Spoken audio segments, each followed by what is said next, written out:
Good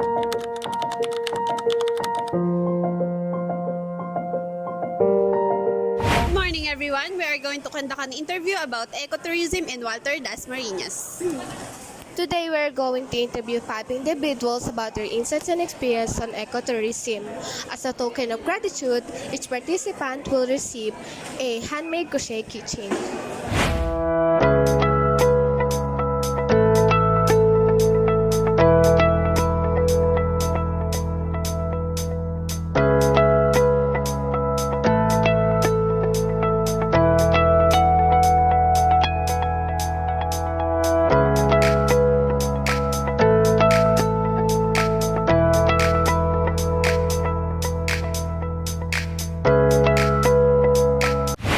Good morning, sir.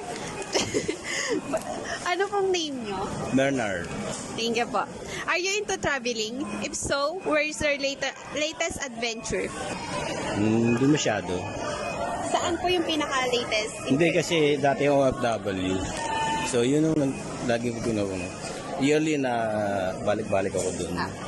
What was your experience and how did you find the local environment? Local environment. Sa abroad. Kahit po dito sa May malaki pagkakaiba. Sabi ko sa atin medyo maigpit. Dito sa atin mas maganda. Maluwag. Diba? What does ecotourism mean to you and why do you think it's important in the Philippines? Importante, tourism. Opo. Siyempre para umunlad yung bansa natin, di ba? Kung maganda yung lugar natin, para pupunta mga mag-i-invest, kung maganda yung economic natin, di ba? Maganda yung place. Yun. Do you think Filipinos are aware enough of value of ecotourism? Why or why not? Kasi actually, maganda yung lugar natin. Ito, mga patulad ng Palawan, Boracay, di ba? Talaga punta ng mga turista yan. Kasi maganda yung place, malinis. Di ba? Maganda yung hangin. Yun ang gusto ng mga turista sa aking klima. Thank you po. Thank you po.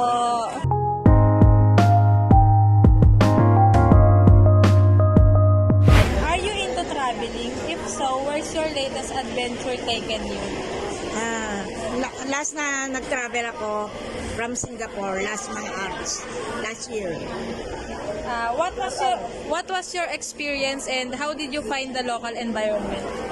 Experience ko, napakaganda ng Singapore at napakalinis at masasarap ang mga food. Okay po. What does ecotourism mean to you and why do you think it's important in the Philippines? Kasi ang turismo natin at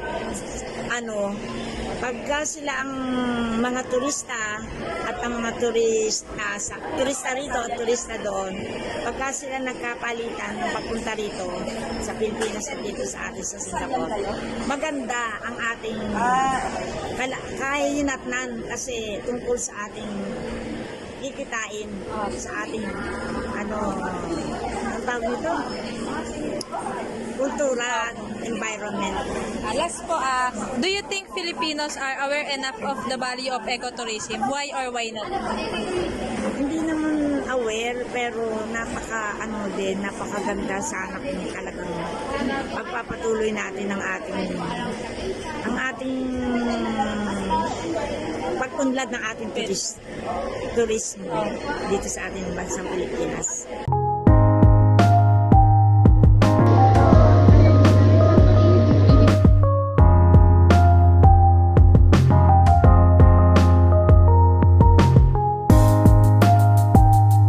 Good morning po. What's your name? Okay, I'm Edita C. Pandato. Are you into traveling? If so, where's your latest adventure taking? Mahilig ka po ba mag-travel? Yes. Or saan po yung destination na latest na napuntahan niyo? Pero this time, Tagaytay. I love Tagaytay. Kasi may kaibigan ako doon. Ano pong experience niyo sa lugar na yun? Okay, sa Tagaytay kasi malamig na. Una sa lahat, malamig. Pangalawa, may place kami to go. May where kung saan kami maglaland agad na di ba? May tulugan libre, may kainan na libre. Just because of my friend. Ngayon, masarap ang mga pagkain din doon sa mga restaurant at maraming mga site na makikita. O yung overlooking, I love that. What does ecotourism mean to you? And why do you think it's important in the Philippines? Why it is very important to me? Yes po, in the Philippines po. Okay. Siyempre, yung sariling atin, kailangan tayo muna ang mag-appreciate kaysa yung ibang tao. Kaya nga dito ako nakatira sa Pilipinas because I love Philippines. Diba? Ako ang unang-unang what do you call that? Makakaramdam ng sarap, ganda at ginhawa, di ba? Okay. Last question po. Do you think Filipinos are aware enough of the value of ecotourism? Why or why not? Oh, yung iba, yes. Pero ako, tsaka yung mga kaibigan ko na naririyan, kapag sinabi kong, Buin, punta tayo sa Tagaytay, punta tayo sa Laguna, ang gaganda doon. Bakit yung mga iba ayaw ng mga bundok? Sa Thailand, puro bundok din naman. Sa Korea, medyo nandun ang anak ko maganda rin naman. At I love Japan. Pero most of the time, mas gusto ko dito, Palawan, Boracay. Kasi may sarili natin, mas uunahin ko muna yung sarili natin bago yung sa ibang bansa. Sa ibang bansa may bayad. Dito, konti lang, makaka-travel ka na, di ba? Atin yun, mahalin natin ang sariling atin. Di ba? Okay po, thank you po. Okay.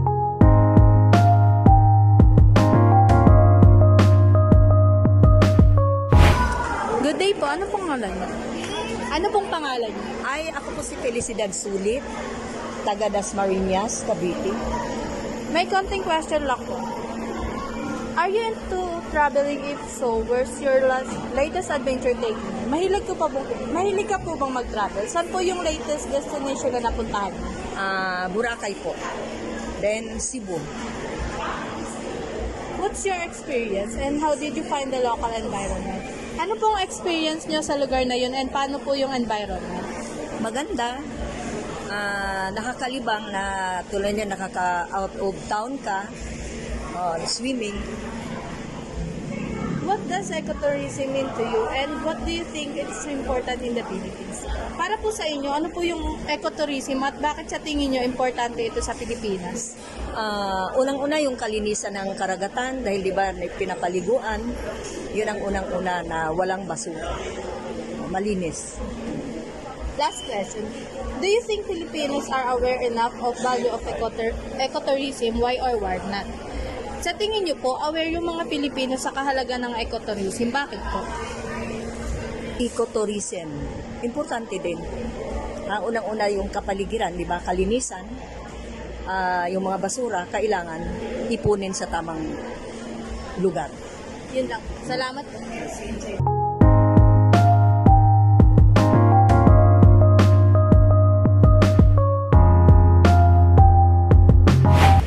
Ano po ulit pangalan niyo po? Rhea Esguerra. So, ito po, meron lang po kami mga katanungan po about po sa project po namin. And yung number 1 po, are you into traveling? If so, where's your latest adventure taking you? Saan po yung pinaka-latest adventure niyo po or yung napunta niyo pong destination? Ilongso. Oh, Kasi ang mister ko taga doon. Mas maganda kasi doon, maaliwanas, saka makaluma pa rin ang mga tao doon. opo. Saka doon hindi ka bumibili ng ng bigas, may sarili silang tanima, mga gulay. So, ayun po, what was your experience and how did you find the local environment? Ayun po, parang kulay lang po sa sagot nyo sa 1, pero parang ano po yung pinaka na-experience nyo pa po dun sa Ilocos? Yung first ko doon, una kong punta doon, talagang nahirapan ako kasi 9 hours ang biyahe. Halos nung dumating ako, talagang lupay-pay ako, nilagnat ako dahil sa tagal ng biyahe. O 9 hours. Yun ang Pero una yung- experience. Pero yung 9 hours sa biyahe, worth it naman po ba sa nakita yung view and sa dagat? Maganda. Kasi yung ang baby ko noon, 2 years old pa lang. Yung panganay, 3 years old. Kaya ang hirap magbiyahe ng gano'n na maliliit pa ang mga bata. Pero itong huli na kami, okay na kasi may sarili. Yung mga anak ko, nagsilakihan na, meron na sariling sasakyan. Kaya maalwan na. Hindi katulad una namin experience doon. Wow! Sa 3 naman po, what does ecotourism mean to you? And why do you think it's important in the Philippines? Aware po ba kayo sa ecotourism po? Aware ako. Opo. Kasi hindi lang naman dito sa nakapag-OFW na rin ako. Nakapunta rin ako ng Taiwan, Saudi. Pero mas maganda dito sa atin. Ang hindi katulad doon, puro trabaho, saka wala kang maano. Lalo sa Saudi, bawal makipag-usap sa mga lalaki, hindi ka pwede makiano doon. Hindi katulad dito, kahit anong oras, pwede kang magsuot na anong gusto mo suot doon, hindi pwede. Ang ulo mo may takip, saka ang mga suot mo talagang mahaba, hindi ka pwede mag-makeup.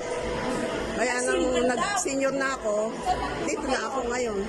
Ang mga anak ko na ang umaalis. Sa tingin niyo po, ano pong kahalagahan po ng ecotourism naman po sa Pilipinas? Ang pinakamahalaga dito sa atin, pinakamaganda sa lahat. Sa buong nakita ko na eh. Hindi katulad dito talagang maganda ang mga mga view, pati doon, pangit, lalo sa Saudi. Pangit. Hindi po mapapantayan. Hindi mapapantay ang ating dito sa Pilipinas. So, yung last naman po, do you think Filipinos are aware enough of the value of ecotourism? Sa tingin niyo po ba yung mga Pilipino po aware po sa ecotourism? Aware na Aware naman po. Thank you po. Ayun po, bali, thank you po. Ito na po yung namin. Parang token of appreciation po. Libre na po namin kasi nag-review. Thank you po. Ingat po kayo.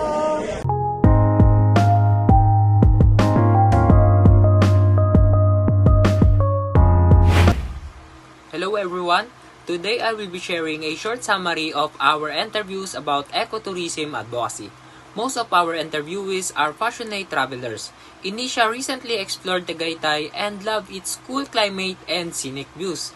Rhea went to Ilocos Sur where she enjoyed its affordability, food, and natural charm. Facilidad, an avid traveler, visited both Boracay and Cebu, praising their beautiful seas and sunsets. Another respondent had just returned from Singapore and was impressed by its cleanliness and vibrant food scene. Lastly, Menard, an OFW, travels mostly for work but still values the experience. When it comes to their experiences with local environments, everyone spoke positively. They appreciated the cleanliness, natural beauty, good weather, and of course, the local cuisines. Each destination left them with a memorable and satisfying experience. On the topic of ecotourism, all respondents agreed it's very important, especially here in the Philippines. Inisha highlighted that we should love and care for our own country. Rhea believes ecotourism showcases the Philippines' beauty. Facilidad and Menard both emphasized the need to keep tourist spots clean. Another interview added that preserving our environment also enriches our culture. Lastly, most of them believe Filipinos are generally aware of ecotourism. However, one of respondents noted that not everyone fully understands its importance and encourage more education and advocacy to promote awareness. And that's the summarization of all combined answers from all the interviewees. And I thank you. Awareness in ecotourism, being mindful of the environment and local communities when traveling. It's about respecting nature, wildlife, and cultures, and making choices that helps protect them for future generations. By being aware of these aspects, ecotourists can contribute to preserving the environment and benefiting local communities. In addition, awareness in ecotourism, it involves making a conscious choices to minimize the negative impacts and to support conservation's efforts, ensuring sustainable and responsible travel experience. Thank you for watching our advocacy video. It's about ecotourism. And we hope that you gain knowledge from it. That's it. Thank you!